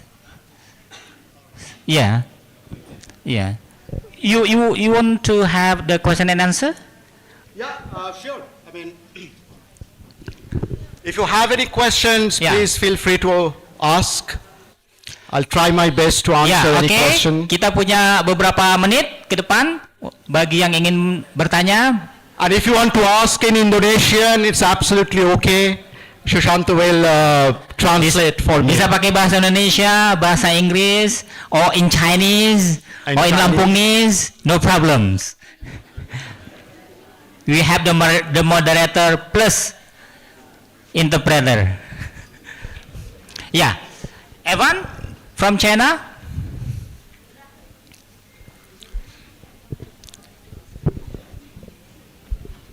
Who is asking questions?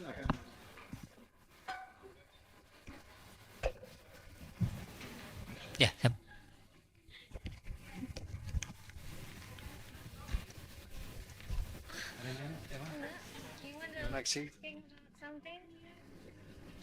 And this is very informal, don't worry. And I always tell my students, no question is a bad question, honestly. Whatever comes to your mind, Ya, just di ask. belakang ya, di belakang. Ya, pakai bahasa Lampung atau bahasa Inggris atau bahasa Cina. Nanti dari depan ke belakang, Pak ya. Siap. Okay, thank you, Prof. Prabirendra. Thank you. Very interesting today. Thank you. I'm Tia, a lecturer at the Faculty of Computer Science. I have a question. Previously, 747 explain the journey of AI, and I have a question. How will AI make it easier for humans and technology for balance? Thank you. Yeah, so remember, AI is really a tool, right? How we balance, it's really up to us. Of course, AI as innovation, it's changing very fast, right? But I don't know what will happen in 15, 20 years of time, because there are some predictions that there will be no supervision needed at all. AI will be training them. I don't know about that. But right now, assuming that there will always be some supervision needed, I strongly believe that the balance is really in our hand, right? And as I mentioned here, as our little thought experiment showed, emotion and precision.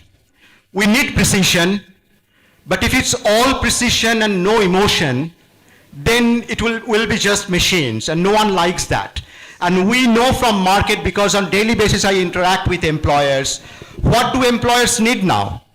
They value precision, but at least right now they need abilities to tell stories. I give you market trend, I give you lots of data, because all this quantitative analysis, anything the machine will do for us. The employers need us, need you, to create a really beautiful narrative. And, as the program director for MBM, I host many guest speakers from industry. Recently, I hosted a vice president from LinkedIn, And he was telling our students the most important skill the employers in the UK are looking for is soft skill, communication. Doesn't matter whether you are a mechanical engineer, a lawyer, a computer scientist, a management professional, the first thing they're looking for, communication. Can you tell a story? And can you tell a story really well? And can you tell a story with human emotion, right? And that is why I honestly believe, at least for the foreseeable future, machine and AI cannot replace us. Okay? I Thank hope you. that answers your question. Yes, thank you. Thank you, Prof. Yang di belakang tadi ada? Ya, silakan. Sebut nama dari mana? Dari negara mana?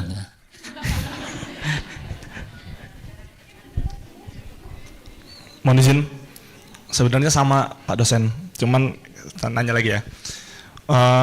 Let me to introduce myself. My name John Andaresta from Magister Management. Oh ya, Ah. postgraduate student.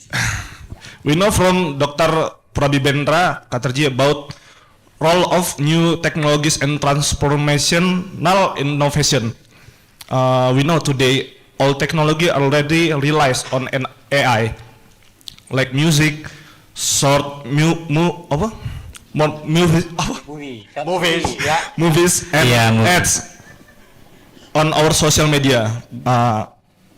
My question as a user, how can we keep up with this rapid development of AI in the future on business? Thank you. Yeah, I mean, that's a very difficult question, you know, and you are not alone. I think I was telling yesterday your fellow students who came here for my lecture, I was telling them that recently we hosted an event at Cardiff University where the employers, small and medium scale entrepreneurs, they came to us and they were asking the same question. How can we cope up? How can we implement AI strategy? And when I was interacting with them, something struck me very hard. What was it? Most of the entrepreneurs, most of the employers, they want to use AI, but they don't know how, but more importantly, they don't know why. I'll give you an example. If you attended my lecture yesterday, you already know this example, but I'm hoping most of you are attending it for the first time. So there was one lady who has a very interesting business. She maintains a web platform, and elderly people who love going to opera, who love attending classical music concerts, they go to that platform to buy tickets at a very discounted price. And this lady is doing well. I mean, she's not making tons of money, but she's doing well for herself. And she was telling me, Professor, how can I implement AI-based business strategy? And then I asked her, why do you want to use AI? Is it because you want to create a new market? Because in my mind, what I was thinking, that look, this business potential right now is limited because it's only for the old people. Young people, they are on TikTok, they are looking at reels. They don't care about this long opera shows or maybe long, I'm not saying the young people don't appreciate it, but maybe the format is not working for them. So I asked the lady, why do you want to use AI? Is it because you want to create a new market? And then she told me, oh, that's a fabulous idea, I didn't think about it. So that's the problem. Many entrepreneurs and employers, they want to use AI, but they just don't know why we need AI. So to answer your question, I think the fundamental, the core thing to ponder about is what we are looking at. At least for now, we should treat AI just as a tool. But we need to worry about the fundamental questions. What do we need to achieve? Do we need to achieve new market? Do we need to reach new customer segments? And then I can use AI accordingly, right? So how we can use AI is a very difficult question to answer. It's a very broad question, but in short, I think first we need to think about what do I need to do with AI? Because if the lady tells me, okay, I want to create new market, then I can guide her. Then we can use AI in a way. But if she tells me, no, I want to use AI to make even better customer satisfaction from my existing customer segment, then the AI can be used in a very different way, right? So I think we should not lose track of the most fundamental question. That would be the first thing to do. Okay? Yeah. Thank you, Dr. Prabibendra Chatterjee. Yeah, okay. We have another questions from that side? Okay. Yeah, Jenny, yeah? Let me introduce myself first. My name is Jenny Aurelia Zaneta from Faculty of Economic and Business, majoring Management and Business. I have a question, like in the midst of the rapid development of generative AI, how can business students like me now utilize AI as a productivity tool without losing their critical thinking and creativity skills? Thank you. Thank you, a very good question. The question is how the business entities, business organizations can use AI for critical thinking purpose, right?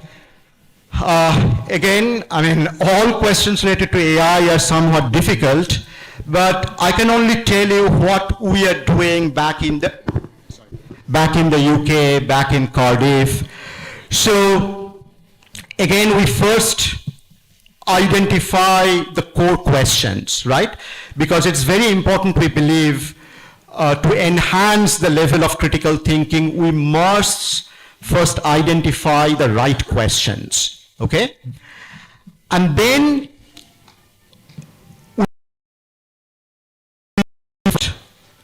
to come up with the ideas, and then we use AI to enhance that further, okay?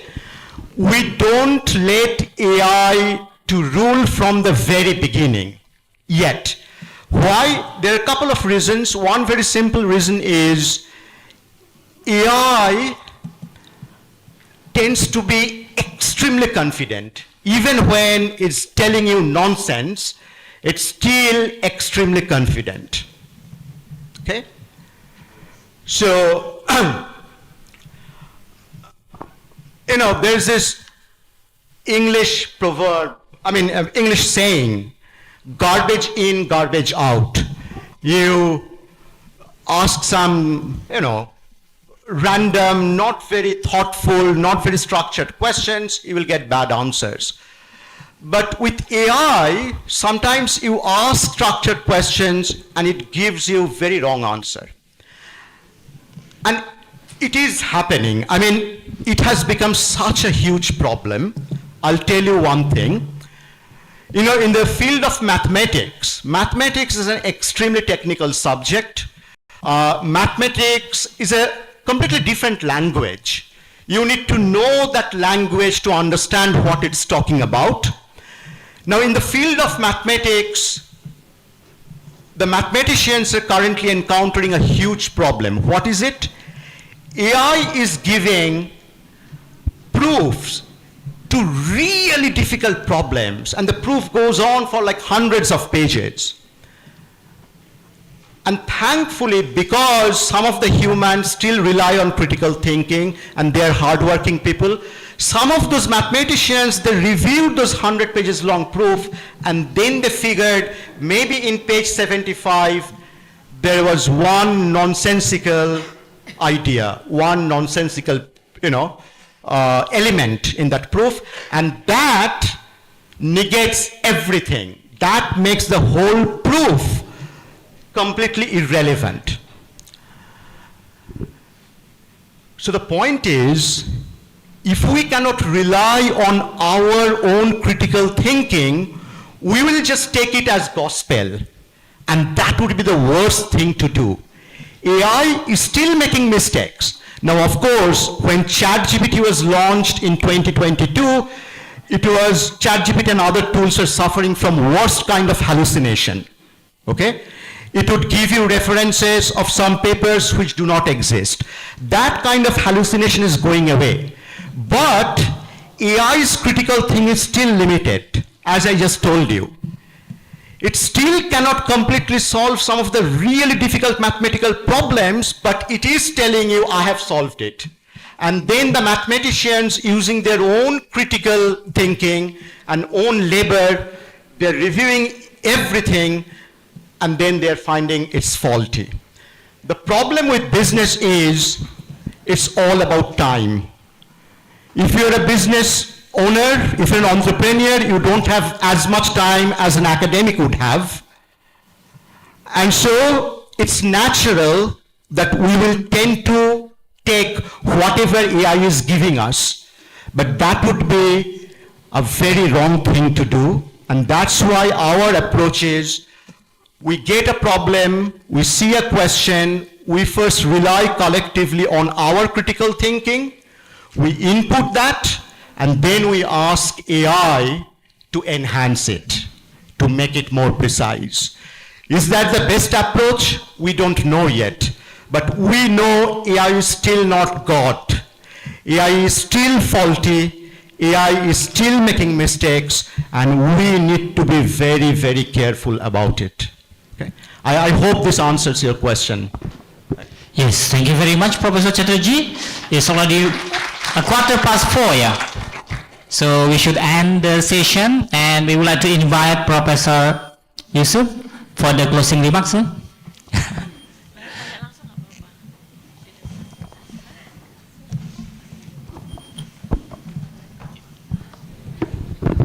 Baik, terima kasih ya, luar biasa ya. Kita berikan aplaus dulu untuk Prof. Rabirendra. It's a fantastic lecture.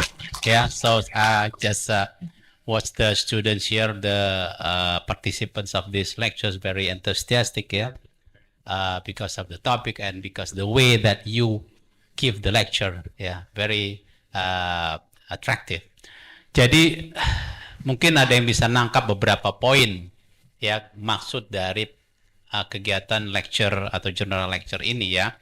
Kita mungkin UBL hampir setiap minggu lakukan ini, bahkan dalam satu minggu bisa 3-4 kali melakukan kegiatan general lecture ini. Dan yang sekarang kita bicara mengenai AI driven business strategy, yang intinya kalau bisa kita tangkap, ya, ada yang bisa kasih insight apa yang paling bisa kita pelajari dari sini. Hah? Saya mau kembali ke apa namanya yang saya sampaikan tadi, bahwa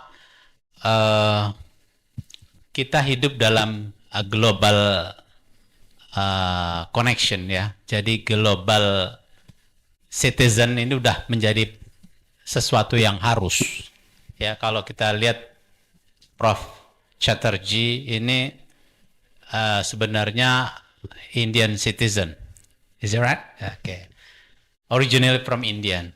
Tapi kalau kita ke Inggris, contohnya Cardiff University, itu dari 3.500 studentsnya di program Master of Management Business, ya, 3,500, right? About 1,500 is an international student, right? In your department. In the business school, it's more than 3,000. For international students, yeah. No, international will be than, I think, 7,000. 7,000. Ya, jadi itu studentsnya 7,000, 7,000 lebih adalah student dari internasional. Dosennya juga sama. How many staff, faculty staff, lecturers that coming from foreigners? Most of them. Most of them, right? Jadi sebagian besar pengajarnya bahkan bukan orang Inggris, ya, Dia orang Lampung. If I can add one thing, so these days there are many rankings of universities, right? And these rankings are very important for all of us, for all universities. And these rankings give a lot of weightage on how many foreign faculty members you have. Yeah. So if an Indonesian university wants to rise in ranking, they need to hire many, many foreign faculty members. That's the point. The point that is internationalism of the university is very important, right? That's right. Oke, jadi ini salah satu contoh. Ya, di berbagai macam belahan dunia sekarang trennya seperti itu. Ya, kalau kita ke Inggris itu Heathrow Airport, Heathrow Airport is is owned by not British anymore, Emirates. Ya, kalau kita kenal kesebelasan Chelsea atau kesebelasan Manchester United is owned by not British. Kita kenal mobil Land Rover, kita kenal Rolls Royce is not anymore British owned, but Germany owns and other countries own. Jadi trennya seperti itu. Di luar negeri pun sama, di Amerika apalagi sama. Jadi artinya kita harus menanamkan mindset, ya, menanamkan cara berpikir kita, cara bertindak kita sudah mulai global juga gitu loh. Jangan lagi kita bicara lokal aja. Kita boleh kok punya apapun bisnis di luar negeri dan nggak harus keluar negeri. Ya, kamu punya bisnis di Indonesia dan konsumen dari luar negeri, dari internasional pun oke. Gitu loh. Nah, ini jadi maksud dari kenapa kok kita sering sekali mendatangkan international lecturer coming to Bandar Lampung University is to motivate students to be more globally. Ya, itu yang penting pertama. Yang kedua, dengan teknologi. Coba bayangkan dengan AI. Ya toh? Terus apa? Banyak keresahan-keresahan para mahasiswa terkait apa sih masa depan saya setelah adanya teknologi AI. Misalnya dari accounting departemen, udah kerjaan accounting departemen dikerjakan oleh AI. Kerjaan AI. Tapi jangan lupa, tadi disampaikan oleh Pak Professor Barusman, can I just make one quick point? Yes. I just want to tell you one last thing. Sorry I interrupted Professor Barusman, but it's important. I started my college, like I graduated from high school in 1998. And like you, I was anxious. I don't know what would happen to my career. My grandfather was a school teacher. Some of my uncles were college professors. And I love teaching, even when I was in school, I used to teach to my fellow students, and I realized that some things, when I teach, I understand this much better. But I studied in my mother language, Bengali, and I was from a city in India, in the eastern part, Calcutta kind of declining. It was a capital during British period, but it was declining financially, so I was tensed, But as Professor Barusman has been telling you again and again, even if you're in Lampung, think yourself as a global citizen. It is very important. And I was there, I am very proud of my Indian roots, but I thought if I can work hard, I can go anywhere. And as I told you, Calcutta, I went to our capital, New Delhi, for further studies. Then I went to US. I worked in Turkey. I'm now working in UK. I don't know what's written for me in near future, but you can be anywhere, okay? You are in Lampung now, doesn't matter. If you want to, and I'm not saying that you have to go out of Lampung, but that mindset is very, very important. Consider yourself as a global citizen, and once you do that, you will see the real estate in your heart will widen, and that will make you a better human being also. Okay? Thank you. Ya, ini ya, jadi penting.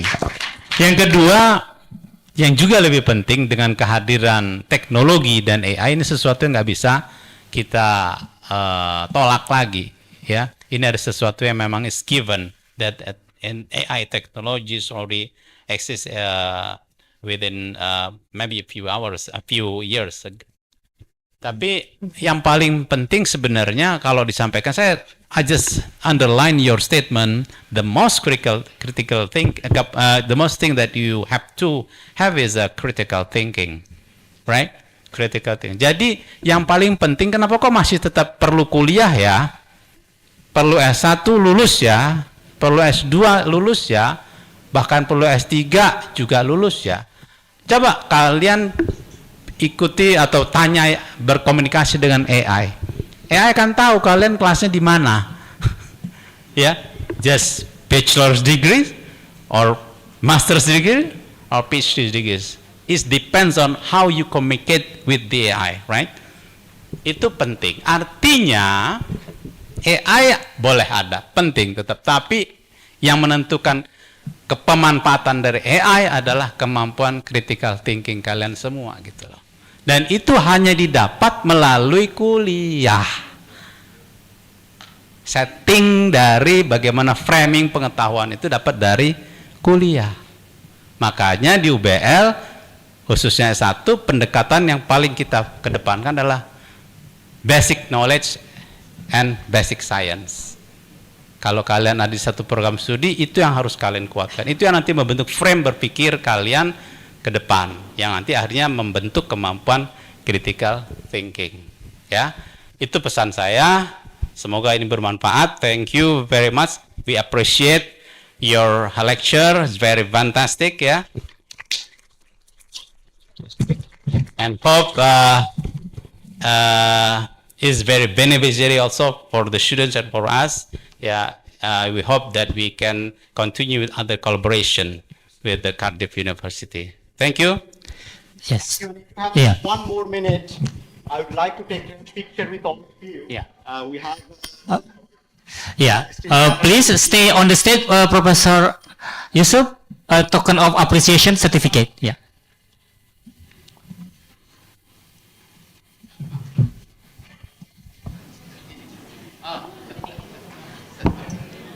Certificate is very important for us.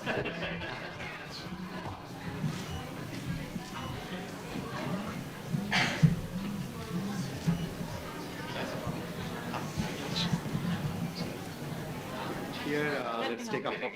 Let me know. Oh, okay. Thank you very much. Take a picture. Yeah. Attention please. Please stand. Awas cek picture woi kuenya. Bala-bala. Saat bala-bala. Tolong merapat yang belakang sisi kiri, belakang sisi kanan, merapat ke tengah. Boleh merapat terus. Tolong yang tolong merapat dulu. Merapat ke tengah. Evan, Ember.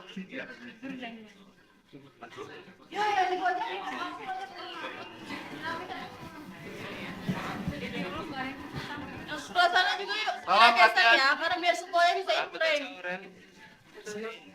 Kalau nggak turun nih, tutup aja tangannya. Turun ke sini. Diri tengah-tengah. Dari. Boleh masukin tangga biar kelihatan. Bapak jadi semuanya. Rapat lagi biar kelihatan mana. Iya. Kelihatan. Pak, inverted. Oke, attention man. Sini dari. Alvin. Kasih kuning. Yang sini juga. 1, 2. Yang mana nih? One. L-nya boleh? Lampu. L buat lampu. 1, 2. Sekarang U-nya? BL. 1, 2.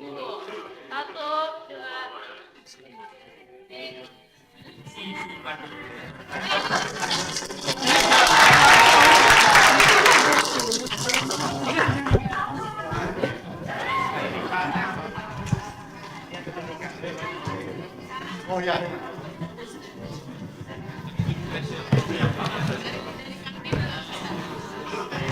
Remember Council Commissioner told us that many of the British companies are now owned by companies from many other countries. But here I have some stuff for Professor Barusman and his colleagues. The specialty is all these are uniquely British and you won't find it unless you are in the UK.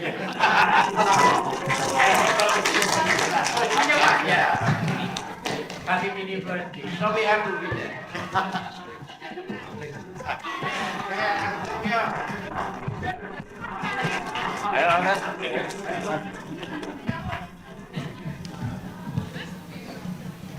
This is also, you can find money. Yeah, it's only only. Gajah.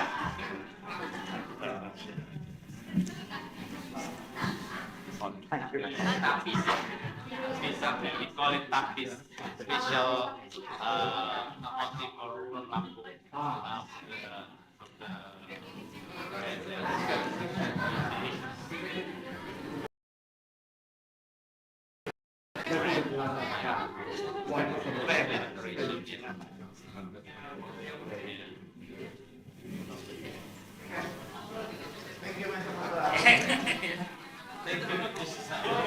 But he is not moderate. Thanks for translating. Yeah. Okay. Thanks for asking the question. Yeah. It's sure. Yang mau betul, yang betul. Malu-malu mereka. Susan sudah mau take. Ayo.